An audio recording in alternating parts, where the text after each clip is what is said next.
Cam Newton said some stuff today. I could not ignore it. This is a college football show. I am going to wrap this into college football. We don't ever talk about the NFL. Cam Newton obviously played college, played in the NFL, covers NFL majority for ESPN. But he said something this morning that a lot of you pointed out to me. So I went and watched it. I listened to it. I nearly puked. So I'm going to play the audio for you. This is from, I believe, First Take earlier this morning over on ESPN. They're talking about MVP versus winning a Super Bowl. Or in our world, you know, you can make that akin to winning the Heisman or winning a national championship. But they're talking about individual accolades over team awards and which is which and which is worth more. And we're going to play the whole thing for you because I do not want to be accused of taking this out of context, because I promise you, what I'm about to play you, I understand. There is not a principle here that's lost on me, which I was told earlier today, oh, you just don't get what he's saying. I perfectly get what he's saying, I promise you. I just can't stand it. Roll it, Colin. What's more important, impact or championships? You look at a guy like Allen Iverson, or you stood up on the table and blah, blah, blah, blah, blah. Everybody's not going to be Michael Jordan. Everybody's not going to be Patrick Mahomes. Everybody's not going to be these individuals who have the luxury of saying, hey, I not only dominated this sport, but I also have championships to back it. Like, let me remind you, Brad Johnson won a Super Bowl. Trent Dilfer won a Super Bowl. Respectfully, Nick Foles won a Super Bowl.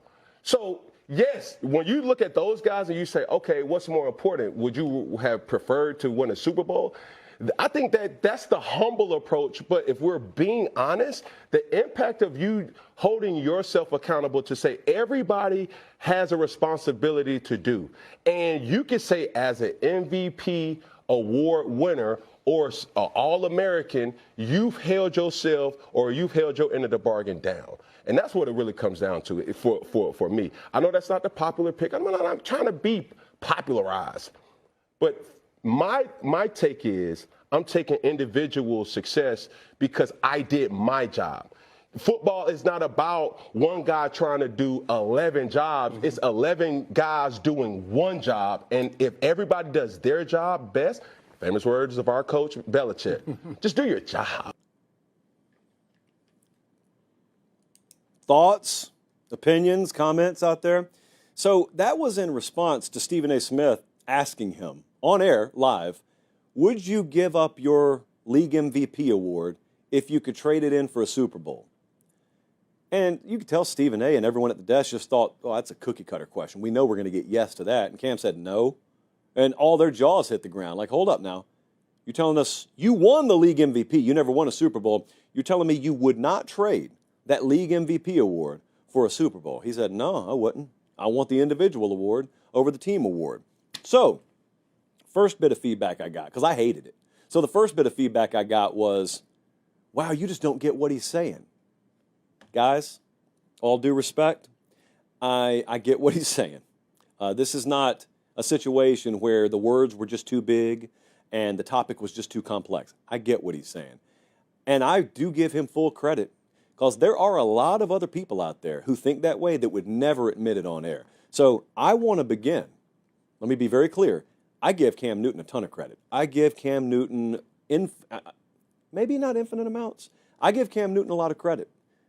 He feels that way, and he's willing to say it. A lot of other guys feel that way too. They just would never say it publicly. So everyone's free to feel how they want to feel. I guess there's no technical right or wrong here. But I think, circling back to college football, I talked to a number of coaches who saw me tweet that out today, and I said, man, if I'm you, I'm playing that for my whole team today. And I'm asking my guys. I'm not telling them how to think. I'm asking them, which one are you?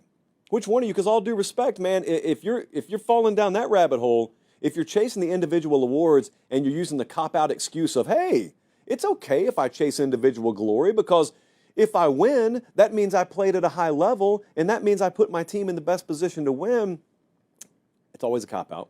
I get the logic behind it, but see, it's always a cop-out because there are some guys out there who are not Cam Newton. In fact, every human I've ever encountered walking the planet's not Cam Newton because he's one of one. So, you know, Cam Newton, to his credit, could afford to think that way and still put you in position to win a national championship or still put you in position to win a Super Bowl. Most guys aren't that. Most guys, as he said, are not capable of ever performing at a level where you're going to win individual accolades. That is where team mentality comes into play. Team mentality, or culture, if you want to call it that, that's what ultimately determines how far you can go as a collective. I don't know how many people who are listening to or watching the show have played team sports. I think most of you have. You do not have to have played in the NFL. You do not have to have played for a Super Bowl to understand how sweet it is when collectively a group of people sacrifice individual glory for the greater good of the team and you accomplish what you set out to accomplish. It's the most fulfilling, satisfying feeling that you could ever imagine. Most people don't ever get to experience it. But if you've ever been on a team where you could truly tell that chemistry that you long for is here in this room, Notre Dame almost did it. I was around Notre Dame. Ohio State had this same thing this year. You've got a bunch of guys who are individually extremely talented, and yet no one seemingly is chasing the individual award. Notre Dame, same way, a little different team dynamic there. You didn't have as many individual stars, but everyone's all in for the team. And Ohio State ended up accomplishing what they set out to accomplish. I promise you, you walk around that locker room, you go ask Caleb Downs or go ask Will Howard, hey, would you guys, if you could have won the Heisman this year, would you trade this feeling for that Heisman? I know, I promise you, those guys are saying no. I think if you've won the individual award, but you never won the ultimate team award, it makes perfect sense that you're going to answer that way. Like, of course he's not going to sit there on live TV, as it turns out, and say, yeah, I kind of consider my career incomplete because I didn't win a Super Bowl. Well, I got this league MVP. Yeah, I trade this league MVP for a Super Bowl. I mean, it's probably not the best personal branding, but I think about that sound against the backdrop of what it takes to win. Because I don't watch football for individuals.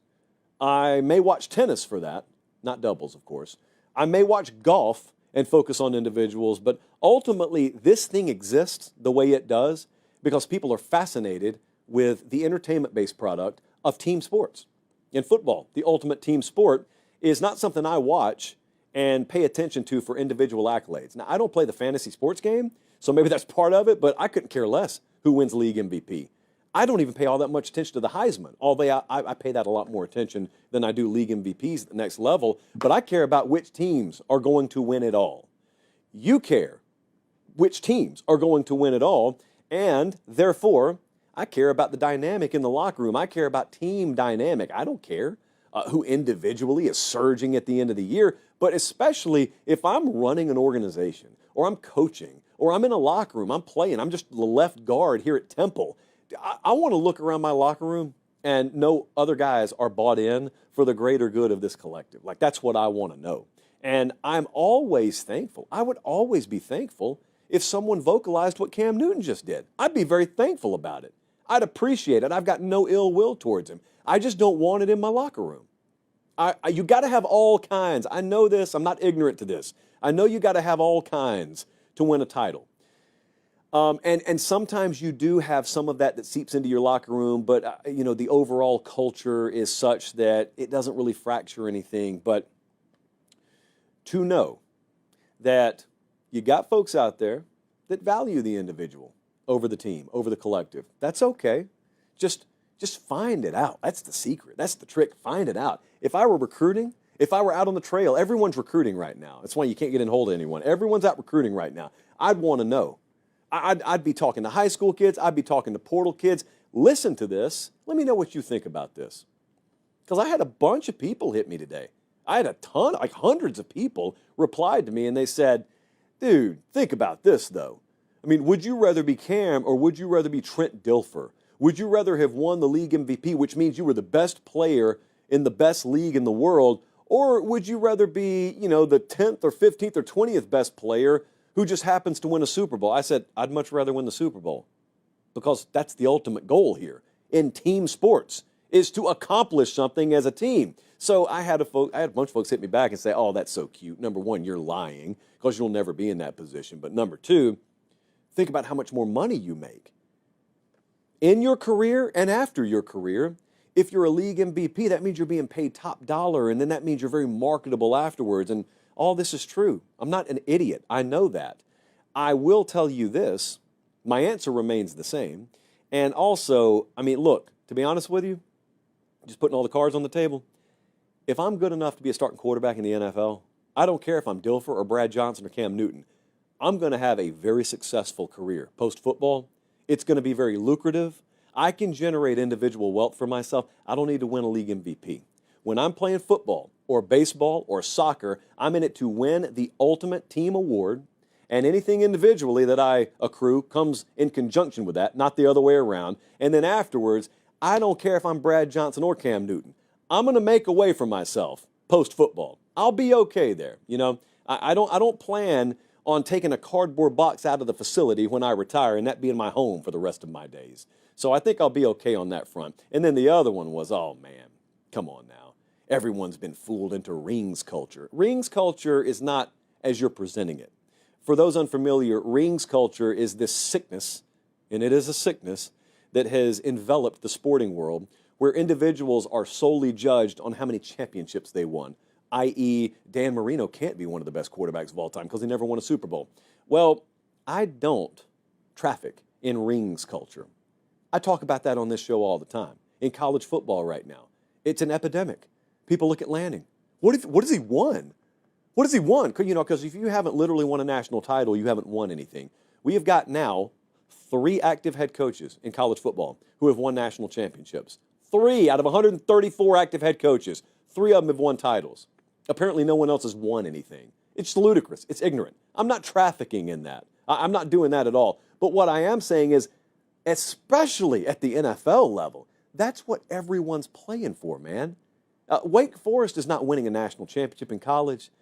The Buffalo Bills and the LA Chargers and the Seattle Seahawks, they're all competing for the same thing. There's 32 of them, right? Or 30 of them. What do we got, Jesse? 30 or 32 NFL teams? 32 NFL teams. They're all competing for the same prize because that's the way that league is structured. So, yeah, that's how I'm going to judge teams. That's how I'm going to judge franchises, or just franchise, which is the plural of franchise.